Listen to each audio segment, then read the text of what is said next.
Our next speaker is now Naonori Ueda, son. Please take it away.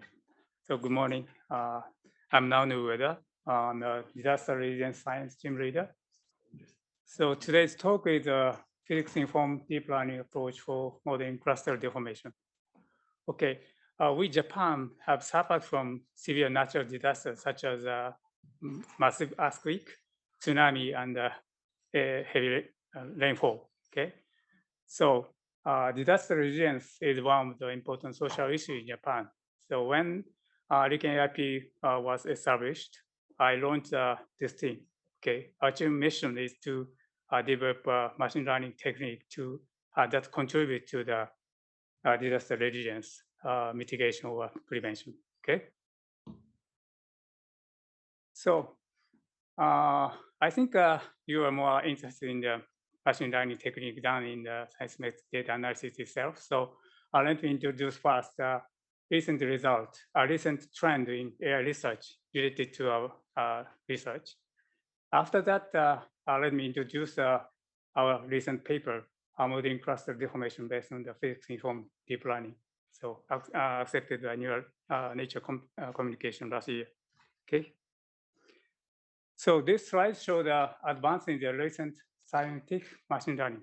Scientific machine learning means I deal with ordinary differential equation or partial differential equation. Okay, there are three major studies, and first one, as you know, neural ODE.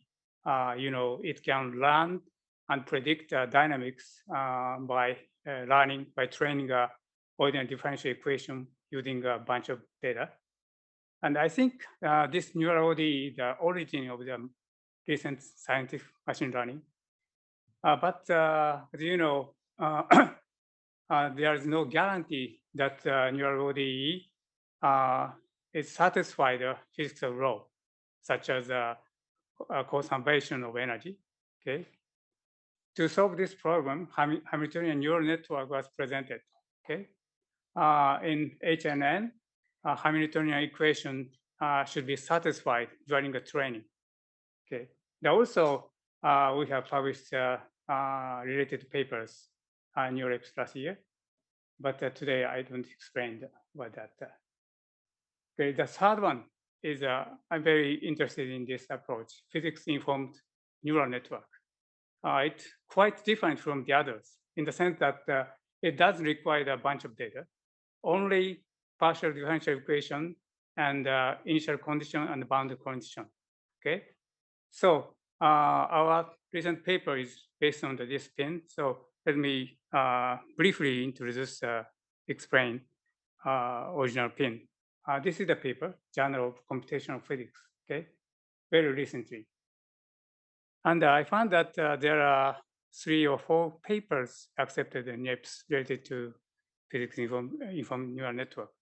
But I think it's very blue ocean. Okay. This is a problem setting. So that is a, sorry, no pointer. Okay. General nonlinear partial differential equation is given as follows. Okay. And U is a solution, PD solution, of course unknown. And N is some nonlinear operator parameterized by lambda. Also, usually lambda is constant. Okay. And for example, one-dimensional Burger's equations, and it is like this one, and lambda 1, lambda is some physical coefficient. Okay. And in the paper, there are 4 formulations, 2 by 2. One is a lambda known, and try to solve the U. And given T, X, U, and then try to estimate the unknown parameter lambda. This corresponds to the inverse problem. Okay. So in this case, UI, some observation should be required. Okay. And also, continuously or discretely solved. So for some partial differential equation. Okay. There are 4 formulations. Okay. But usually 1 and 1 is very popular. Okay. So for example, this is the one-dimensional Burger's equations, and vertical axis corresponds to the X, one-dimensional, and horizontal axis correspond to the time. Okay, so there are three intersections. As you can see, the estimated solution is was very close to the true one. In this case, we have an analytical solution. We can compare with that. Okay. So what's the objective function of pen? It's very simple. There are two terms. First one is this is the initial conditions and the boundary conditions. So U should be matched with them. Okay, and also U should satisfy the given partial differential equation. So F correspond to the partial differential equation should be 0. Okay, so input is T and X, and the output is U, but we don't know the supervised true U, but we know the partial differential equation, and using automatic differential, we can compute a bunch of UT, UX, and UXX, the partial derivative. Then we can compute the F, and should be 0, right? Okay, and so the total MSC loss function is MSCU plus MSCF. Okay, and please note that the collocation point is just indicate a coordinate. I mean the true of U at the collocation point are known. Okay, but of course we can arbitrarily select the collocation point. Of course, a large number of collocation points lead to the true value, true solution, but it takes much time.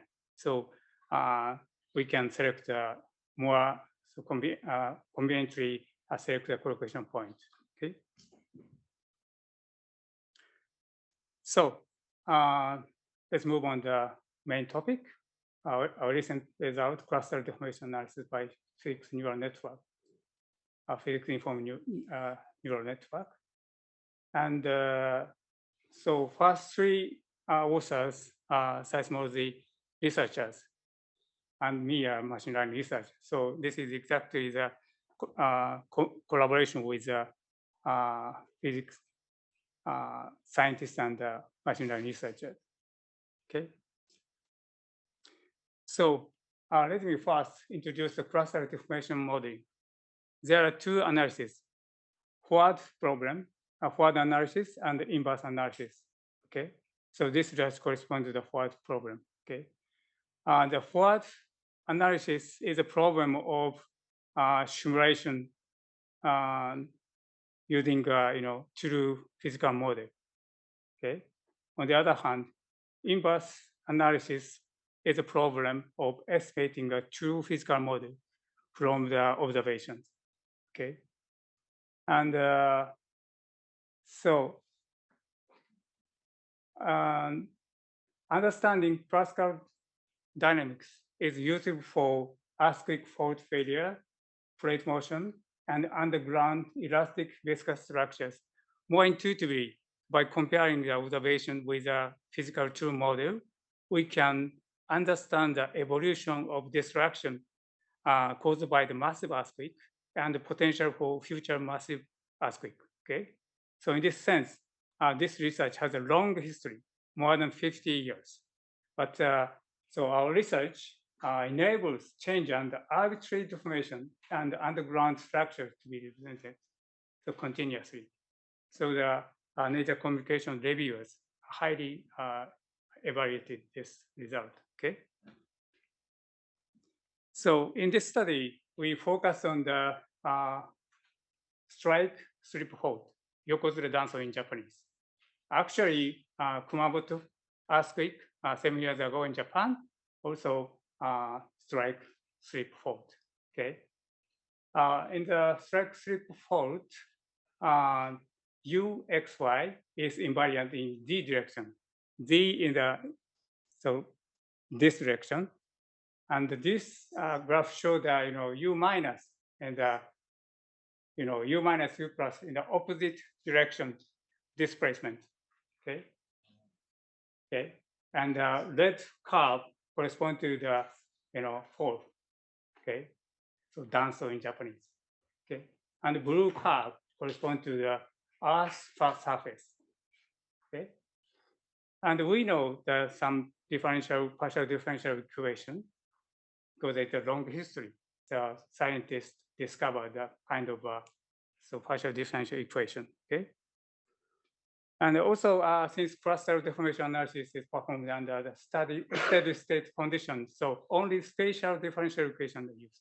I mean the all derivative with respect to only space. Okay. So this video shows the representation of the famous finite element method and the proposed one. As you can see, in the frame, we obtained a bunch of mesh compared to the fan. We can continuously analyze the whole domain. Okay, I'll explain more detail. Okay, it's worth mentioning comparison of the pin with the conventional method. It's a very famous analytical method, the green function approach, and it can deal with the continuous analysis, but it's limited to the linear equation. Okay, and for other numerical methods, finite element method can deal with a nonlinear equation, and also it can deal with more complex topography, but it requires a bunch of mesh to correctly analyze more complex topography. On the other hand, our approach based on the pin, it can deal with a nonlinear differential equation, and analysis continuously done, and also it's available for the curved fault. Okay, and also it's easy to extend inverse analysis. Where we are going now. Are we going on so recently? Okay.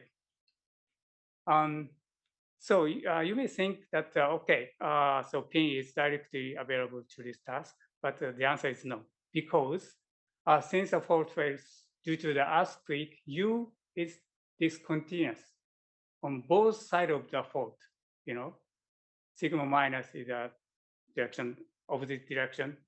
So the neural network is not applicable in this sense. But first of the paper, Okazaki-san found that so a polar coordinate system can solve this. Okay, you can see. So this figure shows the right figure shows the so transform the entire domain. So I mean the U is a continuous function across the entire domain by using a polar coordinate system. It's a very key point. Okay. So once we transform the original partial differential equation to the based on the polar coordinate, so input with R and theta, output to U, and we can compute a bunch of some derivatives related to this partial differential equation. Then we can solve the solution. Okay. So this is a specific algorithm, flow chart of the learning algorithm. Okay. As a first, initialize a neural net parameter W, and we sample the collocation point with some distributions, such as a uniform distribution, and train the neural network. And then, so loss function, when the loss function is smaller than some threshold, then also we evaluate the neural network by using another collocation point independent of the training, because a small number of collocation points lead to the overfitting. Of course, if we use a bunch of collocation points, it works well, but it takes much time. So this is a more elegant way. Okay.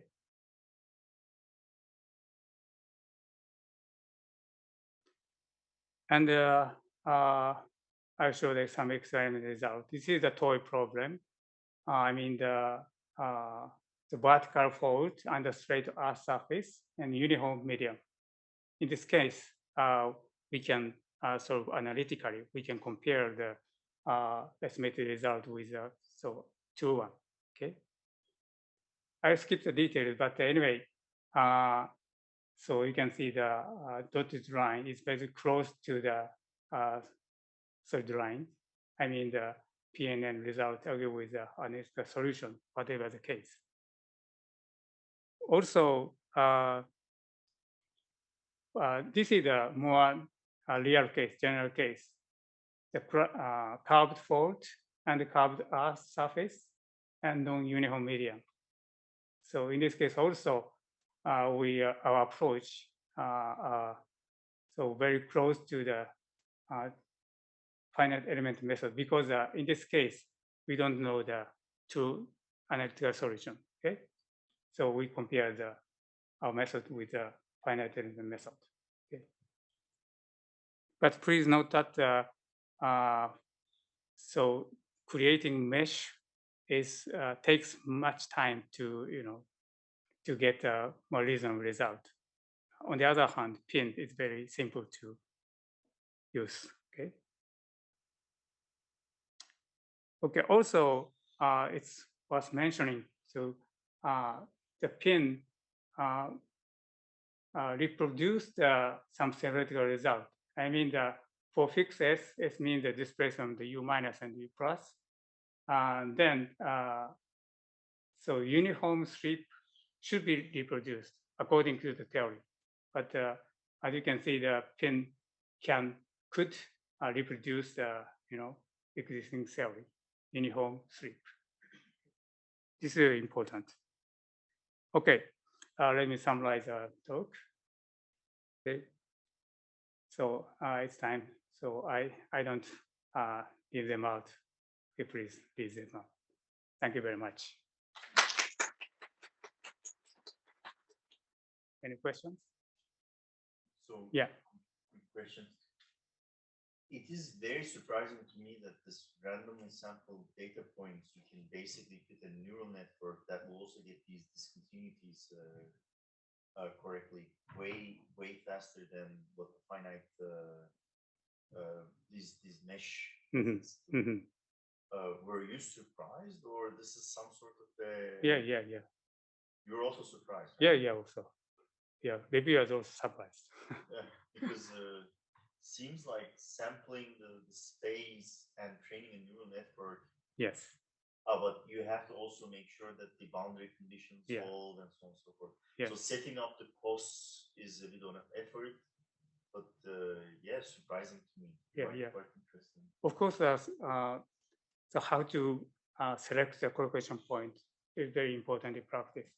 So I recently proposed some active learning to effectively select, depending on the uncertainty of a neural network output using a dropout distribution something. Okay. Because here a kernel fit would not work. No? Kernel fit? I mean, you can also try. I mean, you sample some points and maybe use some sort of a kernel function on top of it. But then you wouldn't get this continuities, right? Yeah. Layered network is really essential. Yeah, I agree. Yeah, it doesn't require a bunch of samples. The reason why the pin is not popular in machine learning. I have a question regarding the inverse problem part. Okay. So basically, the belief is that the given ordinary OED is correct, and you are solving it. But in reality, maybe the model is just a model. Yes. It might be different. Yeah. Can you somehow fill this gap by adding some data or some observation? Yeah. So the reason why the inverse analysis is important because the recent model is not so accurate. So, but also we don't have a bunch of data because the massive aspect is not so many. Yeah. And somehow, can you add some like non-parametric component to the parametric part or DE part? How do you handle the gap between the reality and model. But so some partial differential, any partial differential equation has some parameters, so some physical coefficients, something like that. Then in the inverse problem, we can estimate the true parameters, so more accurate. Yeah. Yeah, but still, maybe the true observation might be different because the model may not be completely correct. Yeah. This is often the case in like reinforcement learning. So we have a nice model, but still there's a big gap between the model. Yeah. To reality is a kind of yeah. So some combination is more important. Yeah, I think I agree. Thank you. So far in this field, the model seems to be quite accurate. Yeah, because more than 50 years history, many scientists. Lots of real data of artifacts. Oh my God. Yeah. I think as scientific researchers, the machine learning researchers, we communicate with each other too.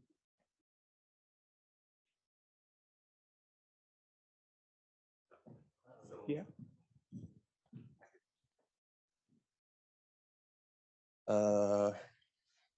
Thanks very much for your great talk. So I have a question about your pain. Yeah. So is the pain in this paper is only used for phase 1 boundary condition, or it can be like predict based on different boundary conditions? Sorry, I mean, is the pain or the experiment you reported in this paper, it's only based on one boundary condition? Yeah. Okay. Yeah. Of course, it depends on the another boundary condition being can deal with as well. Okay, I see. So you can simply add more terms. Yeah. Okay. So the conclusion in this paper is that the pain, training the pain, is much faster than doing a simulation, right? Not much faster because FEM is also fast. Okay. The pain point is pin is more robust or real formulation. Okay. Because FEM should create bunch of some mesh, but the pin is mesh free. Yeah. Okay. Yeah. And mesh organization is very complex. Yes. Yeah. Thank you so much. Yeah, thank you. Can you easily parallelize computation of pin? Training of pin? Parallelize. But in the case of FEM, this should be straight. Yeah, because the piecewise linear, right? I don't think the neural network is not parallelized, right? So basically suffer the same issue as standard. Yeah. Also, this is very simple case, the 1-dimensional or 2-dimensional case, but for high-dimensional case, so being suffers from some local optimum or something. Some HPC guys are like splitting a big network into PCs and different machines. But I don't know how they do local message passing to split some of the work and split it up there.